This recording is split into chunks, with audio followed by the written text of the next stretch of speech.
할렐루야. 행복하십시오. 성령 충만하십시오.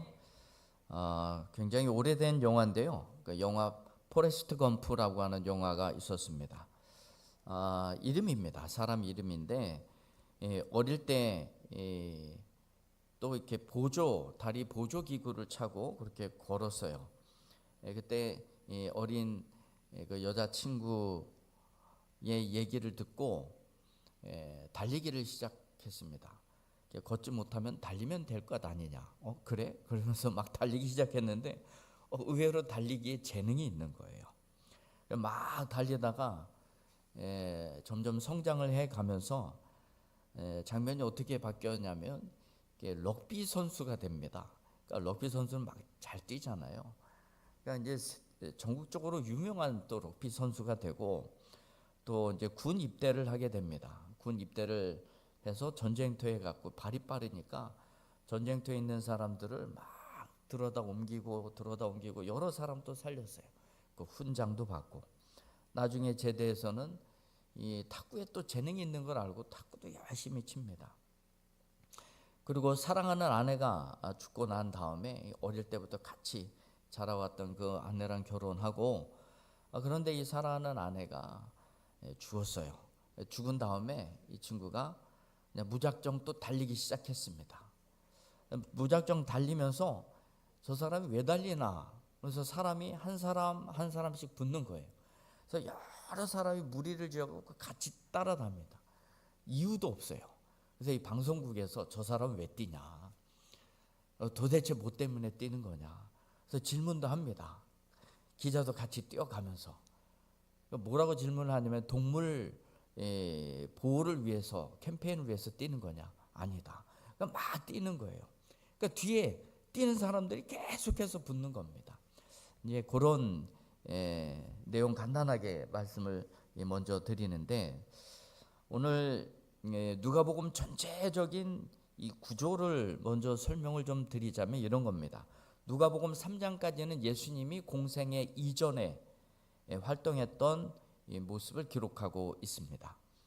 예수님의 공생의 시작이 우리가 알고 있기로는 이제 30살부터죠. 그러니까 누가복음 4장부터 9장까지는 예수님의 공생의 시작 갈릴리, 주로 예수님이 사역을 했던 데가 갈릴리 지역입니다.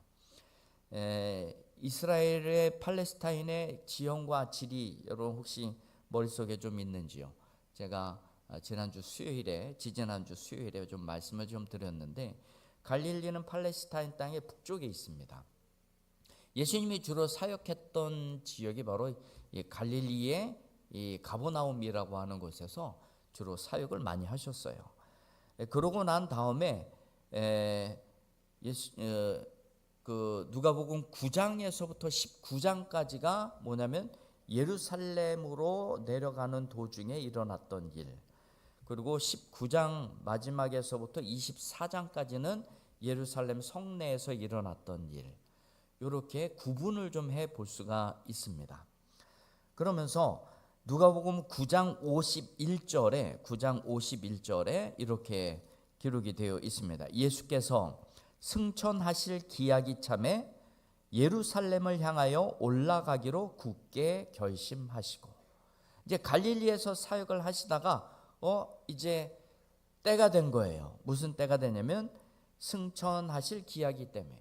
그러니까 예수님께서 십자가에서 죽으시고 부활하셔서 승천에 올라갈 그런 때가 가까운 줄 아시고 이제 그러면 그 때에 하나님의 예수 그리스도를 이 땅에 보내신 그 목적을 이루기 위해서 이제 드디어는 예루살렘을 향하여 가시는 것입니다. 그러니까 갈릴리를 떠나서 예루살렘으로 향하여 가시는 길에 많은 에피소드가 있습니다. 그것을 이제 9장에서부터 19장까지 기록해 놓고 있습니다. 그러니까 예수님께서 예루살렘으로 이렇게 쭉 가시면서 복음도 전하시고 따라오는 사람들에게 말씀도 전하시고 치료도 해 주시고 그리고 따르는 그 제자들에게 축복의 말씀도 해 주시고 너희들은 나를 이렇게까지 따르는구나. 너희들에게 이런 축복이 있을 것이다. 축복의 말씀도 해 주세요. 가시다가 마르다와 마리아의 집에서 식사도 좀 하시고 차 한 잔도 마시고, 그리고 귀신도 쫓아내시고 기도에 대해서도 가르쳐 주시고, 그 기도에 대한 가르침의 내용이 무엇입니까? 주기도문 아니겠습니까? 하늘에 계신 우리 아버지, 주기도문도 가르쳐 주시고, 그리고 또 때로는 바리새인의 집에 들어가셔서 식사도 하십니다. 근데 그 바리새인의 집에 들어가셔서 식사하시면서 그들이 가지고 있는 그 속내를 아시고 화를 선포하십니다. 축복을 해도, 예수님이 축복을 해도 시원찮은 마당에 예수님이 직접 화를 선포하셨어요.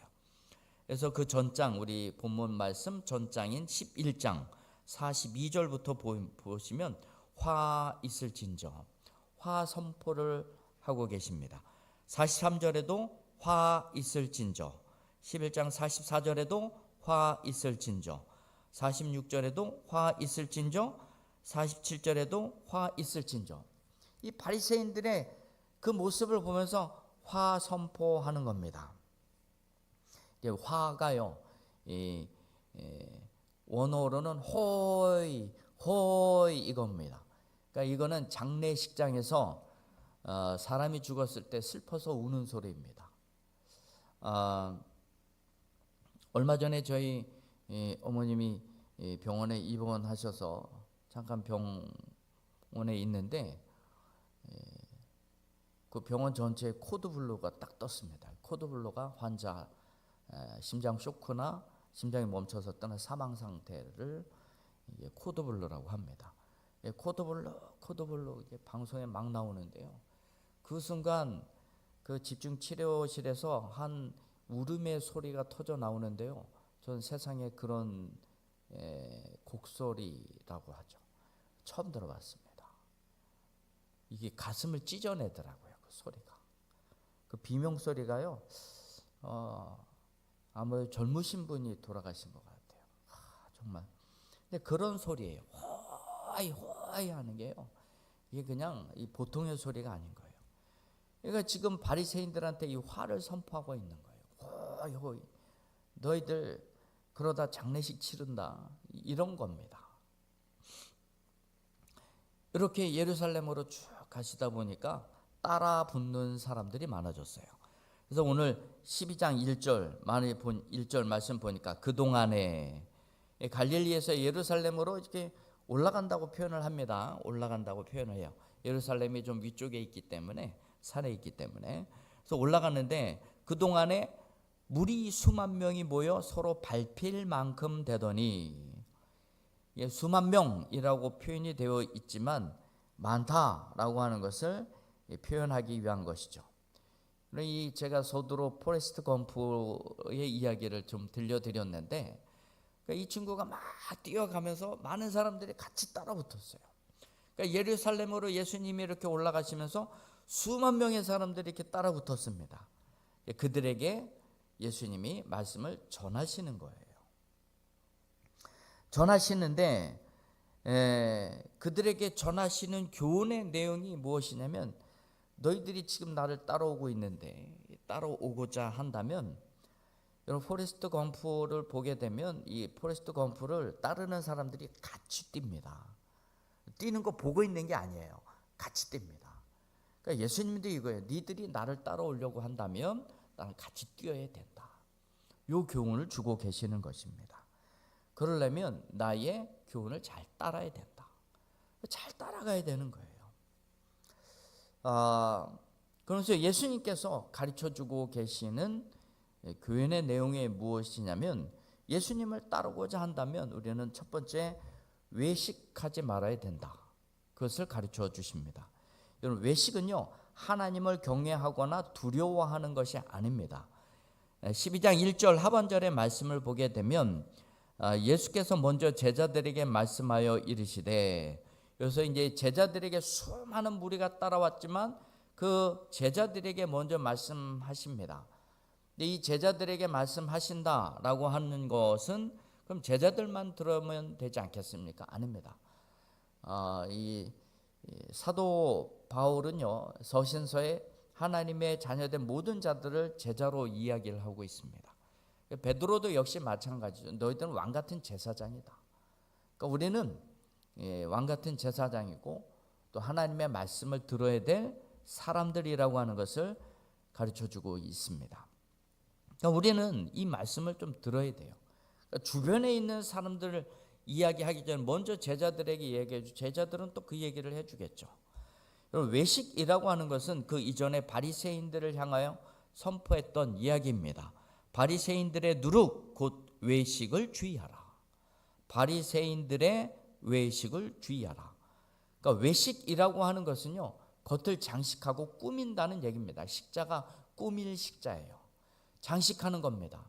여러분, 겉을 장식하는 거 나쁜 거 아닙니다. 데코레이션 하는 거요, 이거 얘기하는 거예요. 장식하는 거 나쁜가요? 아닙니다. 우리 여성도들 계시지만 화장하는 거 나쁜가요? 이거 장식하는 거예요. 얼굴 나쁜 건가요? 아니잖아요. 예쁘게 보이려고 하는 거잖아요. 여러분, 근데 왜 외식이라고 그러겠습니까? 그러니까 이 화장을 코스메틱이라고 하는데요, 질서라고 하는 뜻입니다. 그러니까 화장을 딱 지우면은 누군지 몰라보잖아요. 근데 화장을 하면은 딱 알아봐요. 질서가 생기고. 조시는 분이 한 3분 계셔서 제가 이렇게 말씀드린 겁니다. 예뻐 보이려고 하는 거예요. 나쁜 건가요? 그렇지 않습니다. 데코레이션 하는 건 나쁜 거 아니에요. 근데 특별히 바리새인들의 그 외식을 지적하는 이유가 뭐냐면, 바리새인들의 그 외식은요, 자기 의를 드러내려고 하는 것이었어요. 그 속에는 하나님을 경외하거나 두려워하는 마음이 없이 행동을 했다는 겁니다. 누가복음 11장 42절의 말씀을 보면 첫 번째 화 선포하시면서 이런 말씀을 하세요. 화 있을진저 너희 바리새인들이여, 너희가 박하와 운향과 모든 채소의 11조는 드리되 공의와 하나님께 대한 사랑은 버리는도다. 그러나 이것도 행하고 저것도 버리지 말아야 할지니라. 그러니까 뭡니까? 이 11조를 드리고 하는 모든 것들이 행위가 그냥 외식적인 거예요. 겉으로만 하는 거예요. 근데 그 마음속에서는 하나님을 믿고 말씀을 받아들이는 자로서의 삶의 행동에 전혀 없는 겁니다. 그러니까 겉으로만 드러나는 것이죠. 여러분, 외식은요, 바리새인들의 그 외식을 누룩에 비유를 하고 있습니다. 누룩은 그 특징이 번져 나가는 것이죠. 그런데 이 누룩이요, 은유적으로 표현하고 있는 부분이 무엇이냐면 부패입니다. 부패. 자꾸 불어나잖아요.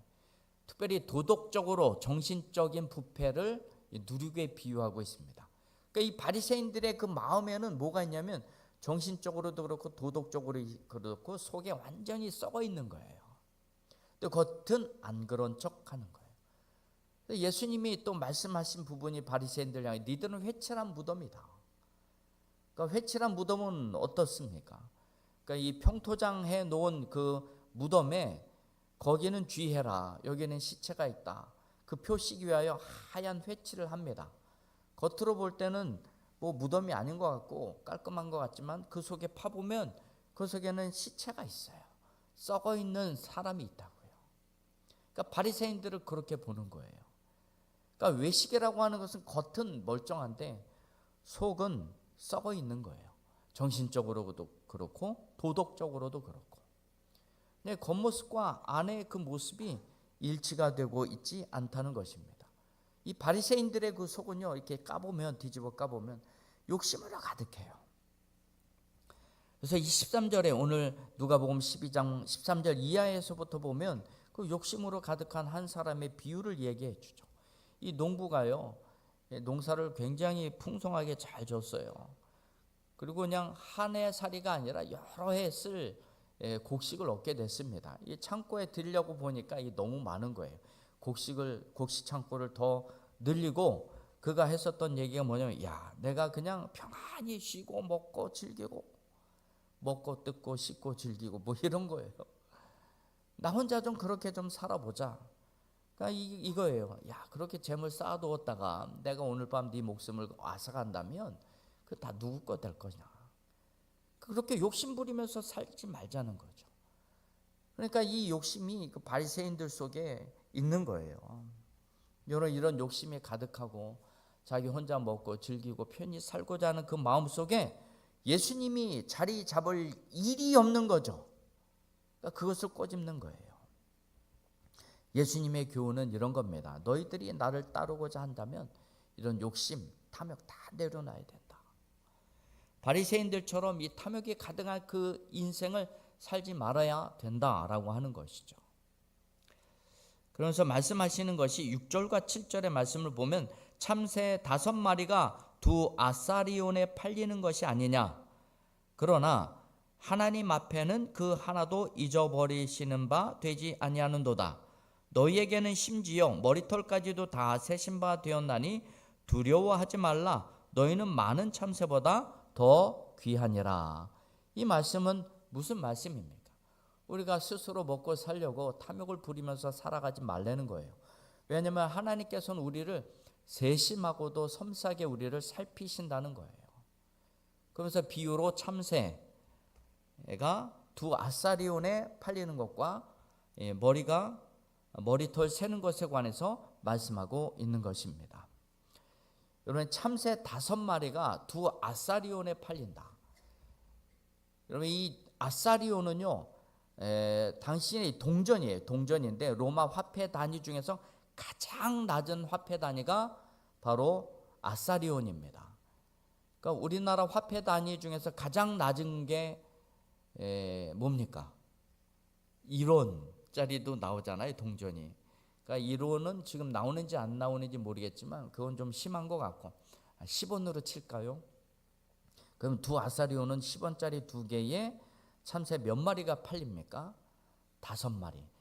이게 참새 입장에서는 굉장히 자존심 상하는 거예요. 10원에 1마리도 아니고 20원에 5마리. 어떻게 이렇게 퉁쳐도 이렇게 칠 수가 있는가? 그만큼 참새는 가치가 없다는 거예요. 그런데도 그렇게 가치 없는 참새도 하나님이 돌보신다는 겁니다. 그러니 너희들은 얼마나 하나님이 잘 돌보시겠냐? 그러니까 아둥바둥 탐욕 부리면서 살지 말아라. 하나님께서 머리털 하나, 여러분 이 머리카락 무슨 가치가 있겠어요? 저는 이제 머리를 감으면은요 그냥 수없이 빠집니다. 수없이 빠져요. 요즘은 더 많이 빠져요. 진짜 스트레스를 얼마나 받는지 머리털이 더 많이 빠져요. 한 줌씩 빠집니다. 여러분 그거 가지고 아이고 땅바닥에서 아까워라 그러면서 그거 갖고 그냥 털퍼덕 주저앉아서 우는 사람 없어요. 그냥 그거 싹 긁어가다가 그냥 변기통에다 버려버리죠. 그런데 그렇게 가치 없는 머리털 하나라도 하나님 일일이 다 세신대요. 이거 얼마나 그 가치 없는 것도 하나님이 그렇게 가치 있게 여기시면서 돌보신다는 것이죠. 하나님이 이 자리에 대머리 없으시죠? 하나님이 대머리 굉장히 사랑하시는 거 알죠? 왜 사랑하시냐면은 아이고 잘했다 이게 쓰다듬어져서 머리가 대머리가 됐대. 그리고 셀 게 별로 없어서 하나님이 너무나 사랑하신대요. 조시는 분이 3분 계셔서 제가 그렇게 말씀드립니다. 우리가 참새 10원에 1마리도 아니고 퉁쳐서 20원에 5마리 머리털 하나하나 그렇게 가치 없는 것도 하나님이 돌보시고 세시고 관심을 가지신다는 것이죠. 그런 거예요. 그러니까 말씀의 핵심은 그런 겁니다. 너희들 그렇게 악착같이 살아도 나 아니면 너희들 못 살아, 이런 겁니다. 그러니까 하나님의 셈이 살펴줘야 삶의 의미가 있고 가치가 있다는 것이죠. 하나님이 살피시지 않으면 그 인생이 가치가 없다는 거예요. 마태복음 6장 27절 이하의 말씀을 제가 읽어드립니다. 너희 중에 누가 염려함으로 그 키를 한 자라도 더할 수 있겠느냐? 또 너희가 어찌 의복을 위하여 염려하느냐? 들의 백합화가 어떻게 자라는가 생각하여 보라. 수고도 아니하고 길쌈도 아니하느니라. 그러나 내가 너희에게 말하노니 솔로몬의 모든 영광으로도 입은 것이 이 꽃 하나만 갖지 못하였느니라. 오늘 있다가 내일 아궁이에 던져지는 들풀도 하나님이 이렇게 입히시거든 하물며 너희일까 보냐. 믿음이 작은 자들아. 그러므로 염려하지 말아라. 그러니까 하나님은요, 우리를 다 돌보시는 것이에요. 하나님은 우리를 세밀하게 돌보신다는 것입니다. 그러니 욕심 부리지 말아라. 하나님이 이렇게 우리에게 말씀을 하시는 거예요. 우리가 예수님을 따르고자 한다면 우리를 세밀하게 돌보시는 하나님을 인정함이 있어야 되는 거예요. 그 인정함이 있어야 하나님을 우리가 온전히 따를 수가 있다는 것이죠. 그래서 이 8절과 9절의 말씀을 보면 내가 또한 너희에게 말하노니 누구든지 사람 앞에서 나를 시인하면 인자도 하나님의 사자들 앞에서 그를 시인할 것이요 사람들 앞에서 나를 부인하는 자는 하나님의 사자들 앞에서 부인을 당하리라. 하나님의 인정함이 있어야 돼요. 주를 따르는 자들이 하나님을 인정하지도 않으면서 따른다는 거, 그거 어불성설입니다. 한 교회의 지도자를 인정하지도 않으면서 그 목사를 따르고 설교를 듣는 거, 이거 어불성설입니다. 따라야 되는 것입니다. 따르고자 한다면 인정을 해줘야 되는 거예요. 그러니까 예수님이 그런 말씀을 하시는 거예요. 너희들은 나를 따르고자 한다면 나를 시인하고 인정해라. 그런 말씀인 것입니다. 우리가 예수님을 따르고자 한다면 또한 우리가 하나님의 그 주권을 받아들여야 돼요. 주를 따를 뿐만이 아니라 하나님의 주권을 받아들이고 하나님의 그 다스림을 받아야 된다는 사실이죠. 4절과 5절의 말씀입니다. 내가 내 친구 너희에게 말하노니, 예수님께서요 그 제자들을 친구로 부르고 있어요. 너희에게 말하노니 몸을 죽이고 그 후에는 능히 더 못하는 자들을 두려워하지 말라. 마땅히 두려워할 자를 내가 너희에게 보이리니 곧 죽인 후에 또한 지옥에 던져 넣는 권세 있는 그를 두려워하라. 내가 참으로 너희에게 이르노니 그를 두려워하라. 이 부분은 예수님 자신을 두고 이렇게 얘기하는 겁니다. 내가 가르쳐준다. 너희들 두려워할 자가 있는데 그냥 60만 죽일 줄 아는 그런 사람들 두려워하지 말고 영혼도 죽이고 더 나아가서 지옥까지도 보낼 수 있는 권세를 가진 자, 그를 두려워해야 된다. 우리는 예수님 두려워해야 되는 거예요. 하나님을 두려워해야 되는 겁니다. 왜냐하면 예수님은요 지옥도 다스리는 권세를 가지고 있기 때문에 그래요. 예수님은 천국도 다스리고 또 천국도 보낼 수 있는 권세도 있지만 지옥에 보낼 권세도 예수님이 가지고 있는 거예요. 그러니까 그 예수님을 두려워해야 될 것을 말씀하고 있는 것입니다. 여러분, 우리가요 살아가는 동안에 예수님은 우리의 삶의 모든 것을 다 드러내십니다. 드러내셔서 지옥에 보낼 자를 지옥에 보내시고 천국에 보낼 자를 천국에 보내시는 거예요. 그래서 2절에 3절의 말씀을 보면 이렇습니다. 감추인 것이 드러나지 않을 것이 없고 숨긴 것이 알려지지 않을 것이 없나니 이러므로 너희 가운데에서 말한 모든 것이 광명한 데에서 들리고 너희가 골방에서 귀에 대고 말한 것이 지붕 위에서 전파되리라. 골방에서 귀에다 대고 소근소근 얘기한 것도 지붕 위에서 다 아나운스 되는 거예요. 다 알려지는 겁니다. 누가 그렇게 한다는 거예요? 예수님이 그렇게 한다는 거예요. 우리의 죄는요 만천하에 다 드러나게 되어 있습니다. 언젠가는 드러나게 되어 있습니다. 그런데 그 드러나게 될 그 죄에 가리움을 받는 자, 이런 자들이요 복이 있다고 또 말씀하고 계세요. 로마서 4장 7절과 8절의 말씀입니다. 불법이 사함을 받고 죄가 가리워짐을 받는 사람들은 복이 있고 주께서 그 죄를 인정하지 아니하실 사람은 복이 있도다 함과 같으니라. 내가 너희들의 죄를 덮어준다. 너희들의 죄를 내가 인정하지 않겠다. 요런 사람들이 복이 있다는 것입니다. 예수님께서는 죄를 감추어 주시기 위해서 이 땅에 오셨어요. 예수님이 우리의 죄를 감춰 주시고 인정하지 않으시는 이유는 무엇입니까? 우리를 용서하기 위함이에요. 그러나 예수님은요, 뿐만이 아니라 죄를 드러내시기도 하십니다. 예수님이 죄를 드러내실 때는 어떤 이유와 어떤 목적으로 그 죄를 드러내시겠습니까? 심판하시기 위한 거예요. 심판하셔서 그 하나님의 은혜로 죄를 덮는데 그 덮음의 경계 밖에 있는 사람들, 그런 사람들 그물로 싹 다 모아가지고 지옥에다 던져 넣는 거예요. 우리의 죄를 덮으시는 이유는 우리를 용서하기 위함이시지만 우리의 죄를 드러내는 이유는 심판하기 위함인 것입니다.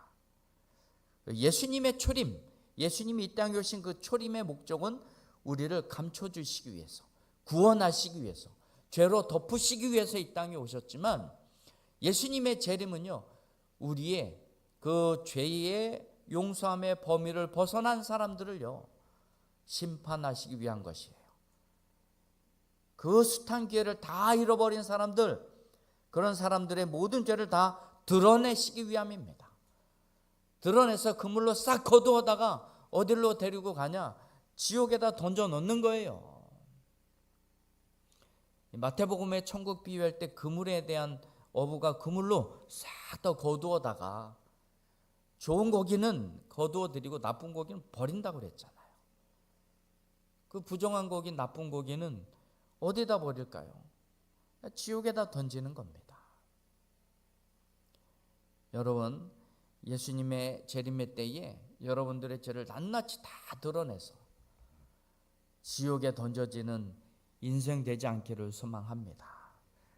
그래서 예수님의 우리가 그 예수님의 뒤를 따르고자 한다면 그 예수님의 이 던져 넣는 권세에 여러분들이 순종하실 줄 알아야 된다라고 하는 것입니다. 여러분들이 또 예수 그리스도를 따라가고자 한다면 이제는 성령을 따라 살아야 되는 것입니다. 10절부터 12절까지 말씀입니다. 누구든지 말로 인자를 거역하면 사함을 받으려니와 성령을 모독하는 자는 사하심을 받지 못하리라. 사람이 너희를 회당에나 위정자나 권세 있는 자 앞에 끌고 가거든 어떻게 무엇으로 대답하여 무엇으로 말할까 염려하지 말라. 마땅히 할 말을 성령이 곧 그때에 너희에게 가르치시리라. 성령이 하는 일은요, 우리를 가르치는 역할을 하시는 겁니다. 우리를 인도해 가시는 거예요. 어떤 어려움 속에서도 우리 회당에 잡혀갔어요. 위정자, 권세자들, 이 사람들 이야기하고 말할 때요, 그 포스가 얼마나 대단합니까? 그리고 이 트럼프 대통령이 그냥 백악관에 앉아서 한마디 툭툭 던지는 게 그냥 세계를 다 뒤흔들잖아요. 세계가 막 들썩들썩 하잖아요. 그런 권세자 앞에서도 얘기할 수 있는 그 힘이 어디서 나오냐면 성령으로부터 나오는 거예요. 가르쳐 주신다고 말씀하고 있는 거예요. 그러니까 우리는 이제 성령의 지시를 받고 성령의 가르침을 따라 살아야 된다는 거죠. 근데 그 가르침을 받지 않으면 어떻게 되는 겁니까? 그러니까 우리의 인생이 허무해지는 거예요. 그 얘기를 하고 있는 겁니다. 그래서 성령을 모독하지 말라는 거예요. 모독이라고 하는 이 단어의 뜻은요, 욕설을 퍼붓는 거예요. 욕설을 퍼붓는 겁니다. 성령이 뭐라고 내가 얘기를 해요. 그러면 거기다가 욕설을 퍼붓는, 아이고 진짜 알지도 못하는 소리 그만 좀 짓거리세요 성령님, 뭐 이런 식으로 얘기를 하는 거예요. 그러면 그 성령이 얘기하고 이야기하고 있는 거를 내가 그 앞에다가 그냥 욕설로 대꾸를 하는데 그 성령 이야기를 내가 제대로 듣겠어요? 성령의 인도하심을 거부하는 거죠. 이런 사람은 사함을 받지 못한다는 거예요. 사함을 받지 못한다는 이 단어의 뜻이 쫓겨난다는 겁니다. 그리고 방해를 받는다는 거예요. 여러분, 성령을 방해하면 내 인생이 방해를 받는 거예요. 여러분, 성령을 회방하면 내 인생 가운데서도 회방거리가 자꾸 생깁니다. 그래서 성령의 인도를 받아야 되는 겁니다. 예수 그리스도를 따르고자 한다면 이제는 성령을 따르는 심령이 되어야 되는데 왜 성령을 따라야 될까요? 예수님 승천에 올라가셨잖아요. 그리고 약속하신 바 또 다른 성령 보혜사를 너에게 보내주리라. 그게 성령 아닙니까? 근데 우리는 성령을 따라야 되는 거예요. 여러분, 오늘 본문 말씀 가운데 11절에 염려라고 하는 단어가 기록되어 있습니다. 우리가 그 염려 중에서도 인도함 받고 가르침 받고 염려를 벗어나기 위한 가장 정확한 삶의 해법은 성령의 가르침을 받아들이는 겁니다. 그러니까 염려가 가득할 때마다 우리는 성령의 인도하심을 받으면 염려가 없어지는 거예요. 우리 성령의 충만함을 위해서 해야 되는 것이 기도하는 일입니다. 기도해야 성령이 충만한 것이에요. 그래서 우리는 결론을 그렇게 낼 수가 있어요. 기도하는 사람이 산다. 그리고 기도해야 산다. 우리의 삶의 방식은 그런 것입니다. 예수를 따르고자 한다면 예수를 따르는 모든 사람들은요, 외식만 갖추는 사람이 되지 말아야 됩니다. 내실도 있어야 돼요. 속이 단단해야 됩니다. 그리고 그 속에는 예수 그리스도를 인정함이 있어야 돼요. 주님의 주권을 인정해야 된다는 것입니다. 외식하는 사람들의 특징은 그 안에 정신적으로 도덕적으로 부패함이 가득한 거예요. 그리고 자신이 주권을 가지고 행합니다. 성령이 이야기하면 오히려 되받아쳐 욕을 합니다. 또 이런 사람들의 특징은 성령을 그냥 그저 부려 먹으려고만 합니다. 그렇게 해서는 되지 않습니다. 우리는 예수 그리스도를 따르려면 예수님의 그 주권을 인정하고 성령이 우리에게 가르치실 때에 십자가를 지고 가신 골고다까지 기꺼이 가고자 하는 그 마음으로 예수님을 따라야 된다는 사실입니다. 하나님을 경외하고 그분의 주권을 따르고 성령의 인도를 받는 사람이 예수를 따르는 자들인 것입니다. 여러분들이 염려와 근심과 걱정과 근심 속에 늘 성령의 인도하심을 받고 예수를 따르는 자들로서 골고다까지 주저없이 올라갈 수 있는 모든 성도들 되기를 주님의 이름으로 축원드립니다. 기도하겠습니다. 우리 말씀 기억하시고